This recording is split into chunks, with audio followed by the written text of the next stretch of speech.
दोस्तों ये पेपर है 12th क्लास का भौतिक शास्त्र का 2021 त्रैमासिक पेपर है, क्वार्टरली एग्ज़ाम। तो ये जो पेपर है 24 तारीख को होने वाला है, उसमें कुछ महत्वपूर्ण प्रश्न जो हैं इस प्रकार हैं और उनके आंसर भी आपको यहीं मिलेंगे। तो जो प्रश्न दिए गए हैं उनके सामने सिर्फ उनके आंसर हैं, ठीक है, उनके सामने सिर्फ उनके आंसर हैं, ऑब्जेक्टिव आपको नहीं दिए गए हैं, इसलिए नहीं दिए गए हैं जिससे आप भ्रमित ना हो।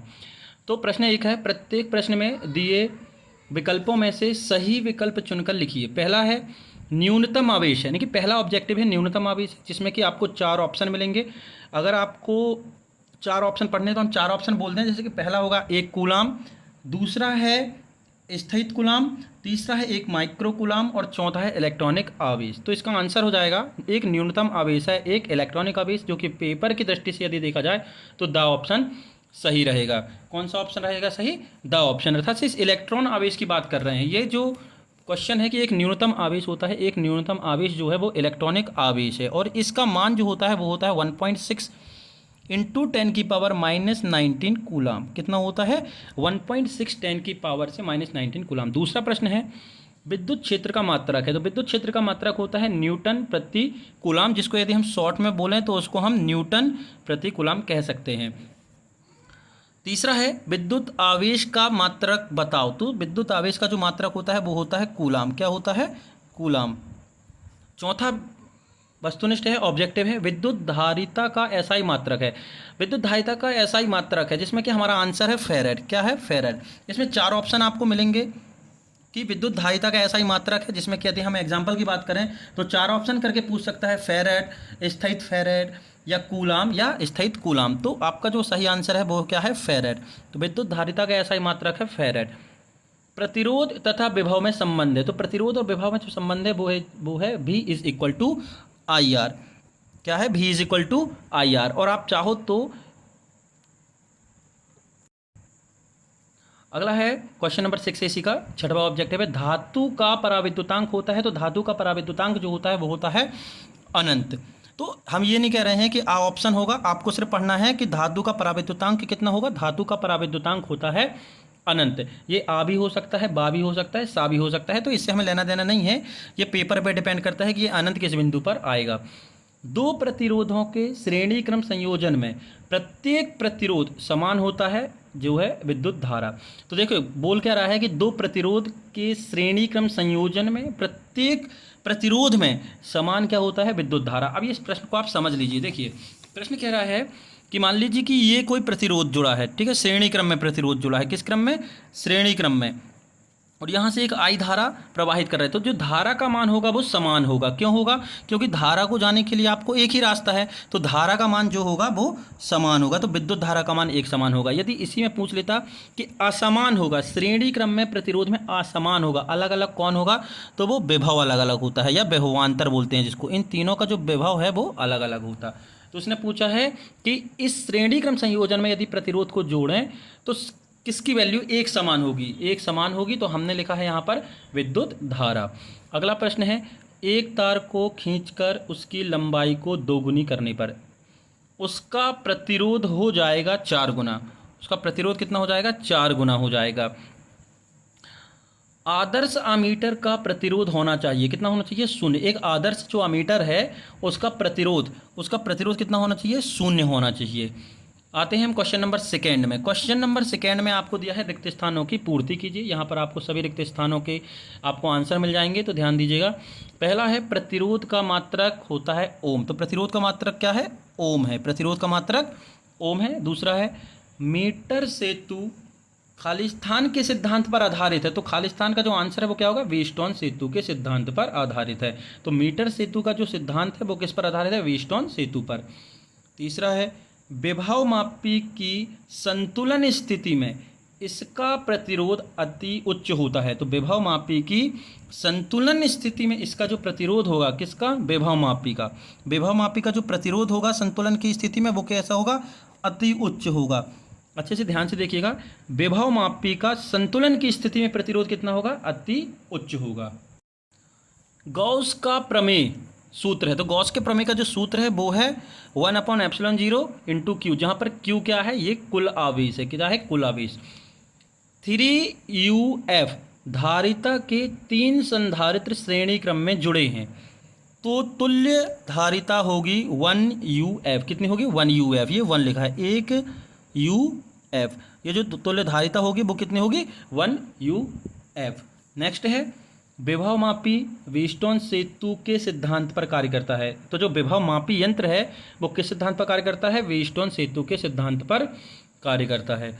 नेक्स्ट है किसी परिपथ में प्रतिरोध बढ़ाने पर, किसी परिपथ में प्रतिरोध बढ़ाने पर धारा का मान घटता है। यदि आप कोई परिपथ है जिसमें धारा प्रवाहित हो रही है तो प्रतिरोध बढ़ाने के लिए क्या करेंगे आप? धारा का मान कम करेंगे। सीधी सी बात यह है कि यदि आप धारा का मान कम करते हैं तो प्रतिरोध बढ़ेगा, या फिर यदि प्रतिरोध बढ़ता है तो धारा का मान घटता है। क्या होता है? घटता है। मतलब ये दोनों जो राशि हैं प्रतिरोध और धारा, प्रतिरोध और धारा, ये एक दूसरे के व्युत्क्रमानुपाती होती हैं। तो किसी परिपथ में प्रतिरोध बढ़ाने पर धारा का मान घटता है। अगला था चल कुंडली धारा मापी। चल कुंडली जो है धारा मापी वो किस सिद्धांत पर कार्य करता है? तो जहाँ तक तो ये कन्फर्म नहीं है तो फिर भी आप बता दें, चुंबकीय क्षेत्र के सिद्धांत पर कार्य करता है। किस पर? चुंबकीय क्षेत्र के सिद्धांत पर यह कार्य करता है। इसको आप चाहें तो और क्रॉस चेक कर लीजिएगा, मिला लीजिएगा कि ये जो चल कुंडली धारा मापी होती है वो किस सिद्धांत पर कार्य करती है, जहाँ तक चुंबकीय क्षेत्र है। अगला है चुंबकीय क्षेत्र में गतिमान आवेश पर लगने वाले बल को क्या कहते हैं? तो हम इसको कहते हैं लॉरेंज बल। कौन सा बल कहते हैं? लॉरेंज बल। तो चुंबकीय क्षेत्र में गतिमान आवेश पर मतलब से एक चुंबकीय क्षेत्र है, मान लीजिए कि ये कोई चुंबकीय क्षेत्र है और इस चुंबकीय क्षेत्र के अंदर कोई आवेश गति कर रहा है तो इस पर जो बल लगेगा वो कौन सा बल होगा? लॉरेंज बल होगा। परीक्षा की दृष्टि से ये जो वीडियो बहुत ही इंपॉर्टेंट, बहुत ही महत्वपूर्ण हो सकता है कि 24 तारीख के पेपर में 80% पोर्शन इससे आ जाए। अगला क्वेश्चन है विभव प्रवणता एक सदिश राशि है। विभव प्रवणता जो है वो क्या है? एक सदिश राशि है। विभव प्रवणता एक सदिश राशि है। 2 प्रकार की राशि होती हैं, सदिश राशि और अदिश राशि। तो जिसमें कि विभव प्रवणता जो है वो एक सदिश राशि है। नेक्स्ट है विभव प्रवणता का एसआई मात्रक। विभव प्रवणता का जो एसआई मात्रक है वो है वोल्ट प्रति मीटर। कितना है? वोल्ट प्रति मीटर। ये है विभव प्रवणता का एसआई मात्रक से। इस वीडियो में जितने भी आपको ऑब्जेक्टिव दिए हैं पूरे के पूरे आपको सॉल्यूशन यहाँ मिल जाएंगे और 2 नंबर वाले जो क्वेश्चन है वो भी यहाँ पर उसका सॉल्यूशन आपको मिल जाएगा। तो वीडियो को लास्ट तक देखें और अभी के अभी पूरे के पूरे वीडियो में जितने क्वेश्चन हैं उन सभी को आप कंप्लीट कर लीजिए, याद कर लीजिए। परीक्षा की दृष्टि से परसों पेपर है, 24 तारीख को पेपर है। ठीक, क्वेश्चन नंबर 4 है। अगला क्वेश्चन है क्वेश्चन नंबर 4। एक वाक्य में उत्तर दीजिए, है ना, कि एक वाक्य में उत्तर देना है। क्वेश्चन कह रहा है ऊर्जा घनत्व से आप क्या समझते हैं? तो ऊर्जा घनत्व की आपको परिभाषा लिखनी है जो कि यहाँ पर दी हुई है। लिखा है संधारित्र में एकांक आयतन में संचित ऊर्जा को ऊर्जा घनत्व कहते हैं। तो ये परिभाषा आप अच्छे से नोट कर लीजिएगा, चाहे तो वीडियो को पॉज करके आप इसको नोट भी कर सकते हैं, लिख सकते हैं। एक आदर्श वोल्टमीटर का प्रतिरोध कितना होता है? तो ये हमने शॉर्ट में लिखा है अनंत। क्या लिखा है? अनंत। आपको लिखना है कि एक आदर्श वोल्टमीटर का प्रतिरोध अनंत होता है। कितना की जगह क्या लिखना है? अनंत होता है। क्या कोई ऐसा चालक है जिसे असीमित आवेश दिया जा सके? तो क्या कोई ऐसा चालक है जिसे असीमित आवेश दिया जा सके? तो इसका आंसर होगा पृथ्वी। क्या होगा? पृथ्वी। जी हाँ, पृथ्वी एक ऐसा चालक है जिसको असीमित आवेश दिया जा सकता है, अनंत आवेश दिया जा सकता है। जितना चाहें आप उतना आवेश दे सकते हैं। अब आप बोलेंगे कि ये चालक कैसे हुई? ठीक है, तो देखिए आप सभी को मालूम है कि पृथ्वी के अंदर बहुत सारी धातुएं होती हैं। क्या होती हैं? बहुत सारी धातुएं होती हैं। भाई जब पृथ्वी के अंदर बहुत सारी धातुएं होती हैं खनिज के रूप में, तो ये जो धातु होती है ये चालक कहलाती है। तो जिसके अंदर ये धातुएं हैं तो ये भी चालक कहलाएगी कि नहीं कहलाएगी? ठीक है, तो पृथ्वी, सीधी सी बात है, पृथ्वी एक ऐसी चालक है जिसको आप अनंत या असीमित आवेश दे सकते हैं। नेक्स्ट क्वेश्चन है ओम का नियम लिखिए। तो देखिए ओम का नियम क्या कहता है? ओम का नियम कहता है कि यदि चालक की भौतिक अवस्था न बदले, यदि चालक की भौतिक अवस्था न बदले, भौतिक अवस्था मतलब जिसको आप ऊपर से देख सकते हैं, उसका आकार न बदले, उसका रंग न बदले, उसकी ताप न बदले, है ना, तो ना बदले तो उसके सिरों पर विभवांतर, विभवांतर मतलब भी, और उसमें बहने वाली धारा अर्थात आई का जो अनुपात होगा, मतलब ये जो अनुपात है वो नियत होता है। तो इन दोनों का जो अनुपात होता है वो क्या होगा? नियत। और इसको हम लिखते हैं V = VY, R = VYI, और जहाँ पर R क्या है? आपका प्रतिरोध है। R क्या है? प्रतिरोध है। तो ये हो गया ओम का नियम। आप चाहें तो पूरे के पूरे क्वेश्चन के जितने आंसर यहाँ लिखे हैं आप वीडियो को पुश करके उसको आराम से नोट कर सकते हैं, बहुत ही ज़्यादा महत्वपूर्ण है। दोस्तों को जरूर से ज़रूर शेयर करें क्योंकि पेपर में कन्फर्म है कि ये क्वेश्चन आने ही वाले हैं। अगला है क्वेश्चन नंबर 5, विद्युत फ्लक्स कैसी राशि है? तो विद्युत फ्लक्स एक अदिश राशि है। विद्युत फ्लक्स कैसी राशि है? एक अदिश राशि है। आवेश का क्वांटीकरण से आप क्या तात्पर्य है या आप क्या समझते हैं? तो प्रकृति में आवेश एक निश्चित न्यूनतम मान का पूर्ण गुणज होता है, ये है आवेश के क्वांटीकरण। अब आपको ये जो है 2 लाइन में लिखना है क्योंकि 2 नंबर का है, आप चाहें तो इसको बड़ा भी कर सकते हैं। प्रकृति में आवेश सदैव एक निश्चित न्यूनतम मान का पूर्ण गुणज होता है, अर्थात Q = ±NE, जहां n का मान क्या होगा? हमेशा पूर्णांक संख्या होगी, इंटीजर्स नंबर होगा, 1 2 3 4 5। ऐसा नहीं होगा कि 2/3 होगा या 3/5 होगा।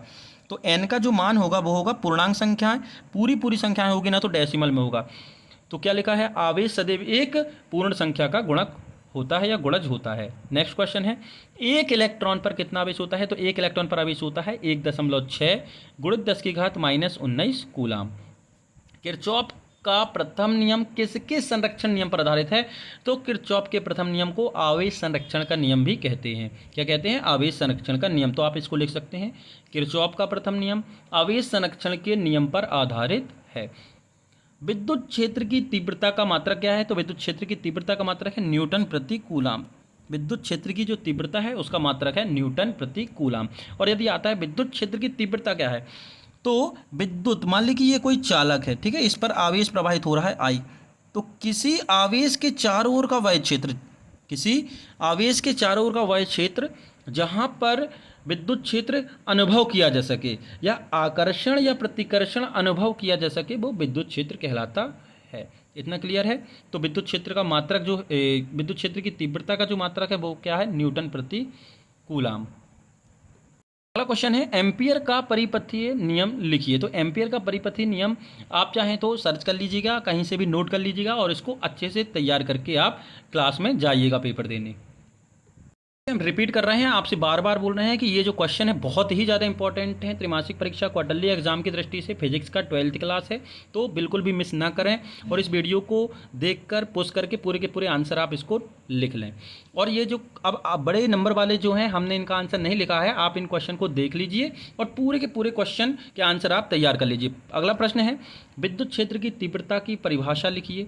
अगला है, विद्युत क्षेत्र या विद्युत विभव को परिभाषित कीजिए। किसको? विद्युत विभव को परिभाषित कीजिए और इसका एसआई मात्रक व विमेय सूत्र लिखिए।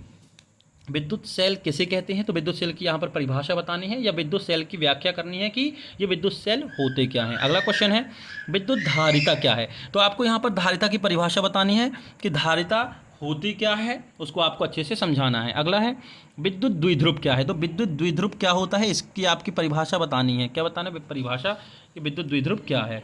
अगला क्वेश्चन है, विद्युत स्थितिज ऊर्जा से आप क्या समझते हैं? तो विद्युत स्थितिज ऊर्जा की आपको यहाँ पर परिभाषा बतानी है। आप ये पूरे के पूरे क्वेश्चन बार बार बोल रहे हैं कि नोट कर लीजिए, दोस्तों को शेयर करना बिल्कुल भी ना भूलें। पराविद्युत पदार्थ क्या होते हैं? अगला क्वेश्चन है, अनुगमन वेग से क्या तात्पर्य है? तो इन सभी की आपको परिभाषाएं लिखनी है और थोड़ा थोड़ा आपको उनको उदाहरण देकर समझाना है। अगला है, संट क्या है? क्या ये संट है? संट, तो संट क्या है? तो हम यहाँ बता दें, जो संट होता है वो अल्प प्रतिरोध का तार होता है। संट एक अल्प प्रतिरोध का तार है। ओम के नियम को सदिश रूप में लिखिए। अगला प्रश्न है, समविभव पृष्ठ से आप क्या समझते हैं? यहाँ पर आपको समविभव पृष्ठ की परिभाषा बतानी है। 1 किलोवाट घंटा से क्या तात्पर्य है? अगला प्रश्न है, अनुगमन वेग एवं धारा में संबंध स्थापित कीजिए। विभव मापी का सिद्धांत समझाइए और संधारित्र का श्रेणी क्रम संयोजन समझाइए। क्या समझाना है? संधारित्र का श्रेणी क्रम संयोजन। कि संधारित्र को यदि आप श्रेणी क्रम में जोड़ेंगे तो उसकी जो तुल्य धारिता आएगी वो क्या आएगी, ये व्यंजक आपको बताना है। क्वेश्चन नंबर 20 है, किसी विद्युत द्विध्रुव की अक्ष पर स्थित किसी बिंदु पर विद्युत विभव का सूत्र निगमित कीजिए। तो वही प्रश्न है ये जो आपने पढ़ा होगा। अक्षीय स्थिति में, किसी स्थिति में, अक्षीय या अनुदैर्ध्य स्थिति में विद्युत द्विध्रुव के कारण से विद्युत विभव का सूत्र निगमित कीजिए। ठीक है, अक्षीय स्थिति की बात हो रही है, क्या निकालना है? अक्षीय स्थिति में विद्युत विभव, विद्युत विभव। अगला क्वेश्चन है, चुंबकीय क्षेत्र रेखाओं के 3 गुण लिखिए। कितने? 3 गुण। उसके साथ है वान डी ग्राफ जनित्र संरचना एवं कार्यविधि लिखिए। वान डी ग्राफ होता क्या है, उसकी संरचना आपको बतानी है और कार्यविधि। और ये जो संरचना आप बताएंगे ना, तो ये चित्र के साथ बताना है। तो पहले आपको चित्र भी बनाना है और उसकी संरचना बतानी है और कार्यविधि लिखनी है। अगला क्वेश्चन है, विद्युत द्विध्रुव के अक्ष पर स्थित, यानी कि विद्युत ध्रुव के अक्षीय स्थिति में किसी बिंदु पर विद्युत क्षेत्र की तीव्रता का व्यंजक आप लिखिए। तो अक्षीय स्थिति में, ठीक है, अक्षीय स्थिति मतलब यहाँ पर कोई विद्युत द्विध्रुव है ए बी, तो इसी अक्ष पर यहाँ पर कोई बिंदु पी होगा जहाँ पर आपको विद्युत क्षेत्र की तीव्रता का व्यंजक आपको निकालना है। अगला है, आवेश के रेखीय घनत्व से आप क्या समझते हैं, आवेश के रेखीय घनत्व से क्या समझते हैं। नेक्स्ट है, विद्युत फ्लक्स को विस्तार से समझाओ। विद्युत फ्लक्स की आपको यहाँ पर परिभाषा बतानी है। कूलाम के नियम की व्याख्या करो। तो कूलाम का नियम यहाँ पर आपको पूरा का पूरा बताना है। कूलाम का जो नियम है इसको यहाँ पर आपको पूरा बताना है, जो कि व्यंजक के रूप में होता है F अनुक्रमानुपाती Q1 Q2 upon R square. तो ये पूरा आपको विद थ्योरी आपको बताना है। तो इन क्वेश्चनों को आप चाहें तो अच्छे तरीके से नोट कर लीजिए, इनके आंसर आप सर्च करके अच्छे से तैयार कर लीजिए। पेपर की दृष्टि से बहुत ही महत्वपूर्ण है।